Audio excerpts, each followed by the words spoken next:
कवटेमहांकाळ तालुक्यातील नांगोळे गाव पुन्हा एकदा बैलगाडी शर्यतींच्या थराराने गाजणार आहे। येत्या 28 जुलै रोजी नागपंचमीच्या पार्श्वभूमीवर येथे देवाभाऊ केसरी बैलगाडी शर्यतीचे आयोजन करण्यात आले आहे।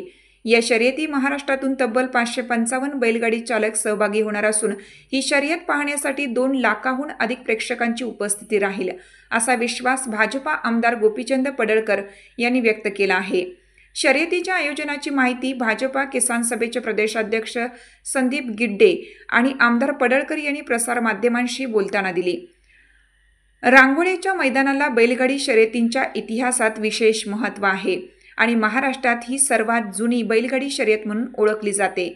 या भव्य शर्यतीचे उद्घाटन राज्याचे उच्च व तंत्र शिक्षण मंत्री चंद्रकांत पाटील आणि ग्रामविकास मंत्री जयकुमार गोरे यांच्या हस्ते होणार आहे।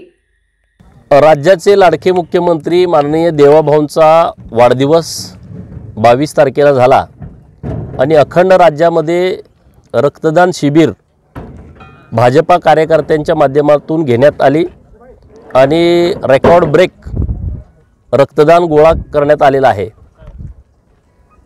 तासगाव कवटेमहांकाळ विधानसभा मतदारसंघाच्या वतीनं भारतीय जनता पार्टीचे नेते माननीय संदीप आबा गिड्डे, भाजपाचे सर्व पदाधिकारी हे अत्यंत मेहनतीनं ही बैलगाड्याची शर्यत घेत आहेत। देवाभाऊ केसरी असं या स्पर्धेचं आयोजन केलेलं आहे आणि बैलगाडी म्हटलं तर तुम्हाला माहीत आहे की लाखो लोक या खेळावरती प्रेम करतात आणि मध्ये 12 वर्ष बैलगाडा शर्यती बंद होत्या आणि ज्यांच्यामुळे या बैलगाडा शर्यती चालू झालेल्या आहेत ते आहेत देवाभाऊ आणि म्हणून त्यांच्या वाढदिवसाच्या निमित्तानं एक भव्य मैदानाचं आयोजन हे नांगोळे गावामध्ये केलेलं आहे आणि नांगोळे गावाची स्पर्धा ही नेहमी या सर्व बैलगाडी मालकांना आकर्षित करते आणि त्यामुळे किमान लाखोच्या संख्येनं लोक या बैलगाडा शर्यतीला येणार आहेत। या बैलगाडा शर्यतीचं उद्घाटन सांगली जिल्ह्याचे पालकमंत्री, राज्याचे उच्च तंत्र शिक्षण खात्याचे मंत्री माननीय चंद्रकांतदादा पाटील यांच्या हस्ते होते आणि राज्याचे ग्रामविकास खात्याचे मंत्री माननीय जयाभाऊ गोरे यांच्या प्रमुख उपस्थितीमध्ये होते।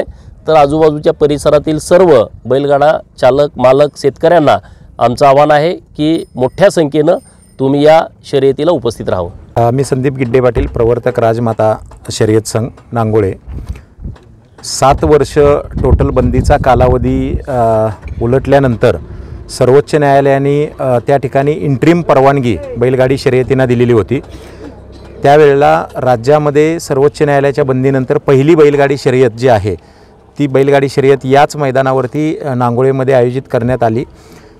त्याच्यानंतर ज्या वेळेला सर्वोच्च न्यायालयामध्ये कायमस्वरूपी बंदी उठवण्यात आली त्यावेळेला याच मैदानाचा उल्लेख सर्वोच्च न्यायालयाच्या ऑर्डरमध्ये देखील आहे, शिस्तबद्ध शर्यत कशा पद्धतीनं असावी आणि तेव्हापासून नांगोळेच्या या मैदानाला एक शर्यत पंढरी म्हणून ओळखलं जातं। राजमाता बैलगाडी शर्यत संघ देखील याचाच एक भाग आहे। जवळजवळ राज्यभरातील 2500 बैलगाडी मालकांचं ह्याच्यामध्ये सहभाग आहे, ज्यामध्ये वेगवेगळ्या खोंडांचं संगोपनपासून त्यांचं ट्रेनिंग आणि हे सगळ्या गोष्टी राजमाता बैलगाडी शर्यत संघ करतो। राज्याचे मुख्यमंत्री सन्माननीय देवेंद्रजी फडणवीस साहेबांच्या 55व्या वाढदिवसानिमित्त आपण राजमाता बैलगाडी शर्यत संघाच्या वतीनं या ठिकाणी राज्यातली सर्वात मोठी देवाभाऊ केसरी ही बैलगाडी शर्यत येत्या 28 तारखेला आयोजित केलेली आहे। सुरुवातीला त्या दिवशी श्रावण सोमवार असल्यामुळं सुरुवातीला नंदी अष्टकोत्तम यज्ञ केला जाईल आणि त्यानंतर नंदीला आवाहन करून त्या ठिकाणी बैलगाडी शर्यत जी आहे ती सोडली जाणार आहे। साधारणतः प्रत्येक गटामध्ये 55 बैलगाड्या असाव्यात असं आमचं त्या ठिकाणी उद्दिष्ट असून 555 बैलगाड्या त्या ठिकाणी सहभागी होतील अशी आम्हाला साधारणपणे अपेक्षा आहे। गेल्या वर्षी म्हणजे नागपंचमीला हे जे मैदान आहे तर राज्य शासनाकडे शासकीय नोंद असलेलं हे सर्वात जुनं मैदान आहे। 74वं वर्ष गेल्या वर्षी होतं, यंदा 75वं, म्हणजे हा बैलगाडी शर्यतीतला सर्वात जुनी शर्यतीचा अमृत महोत्सव आहे। 75वं वर्ष ह्या बैलगाडी शर्यतीला पूर्ण होतं आहे। त्या अनुषंगाने देखील त्याला एक वेगळं महत्त्व आहे। गेल्या वर्षीसुद्धा 2 लाखपेक्षा जास्त त्या ठिकाणी शर्यत शौकीन जे आहे यांनी लाभ घेतलेला होता। या वर्षी देखील जास्तीत जास्त या ठिकाणी शर्यत शौकीन सहभागी होतील अशा पद्धतीची एकूण अपेक्षा आहे। त्यासोबतच म्हणजे देवेंद्रजींचा वाढदिवस आला, 75वी ही शर्यत नागपंचमीची आली आणि अहिल्यादेवींची त्या ठिकाणी त्रिजन्म शताब्दी वर्ष आहे ते साजरं करतो आहे. आणि आमचा शर्यत संघ हा राजमाता शर्यत संघ असल्यामुळं त्या निमित्ताचं देखील त्यामुळं एकदम एक उत्साहाचं वातावरण टोटल आमच्या टीममध्ये आहे. तर तशा पद्धतीनं सगळं नियोजन जे आहे हे आम्ही केलेलं आहे. आमच्या शर्यत संघाचे जवळजवळ 51 पशुवैद्यकीय अधिकारी त्या ठिकाणी तैनात असणार आहेत.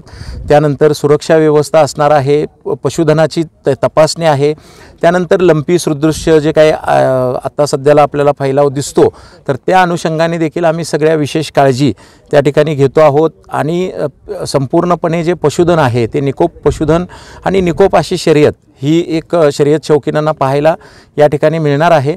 2 लाखपेक्षा जास्त शर्यत शौकीन जे आहेत ते टोटल सहभागी होतील अशी त्या ठिकाणी अपेक्षा आहे.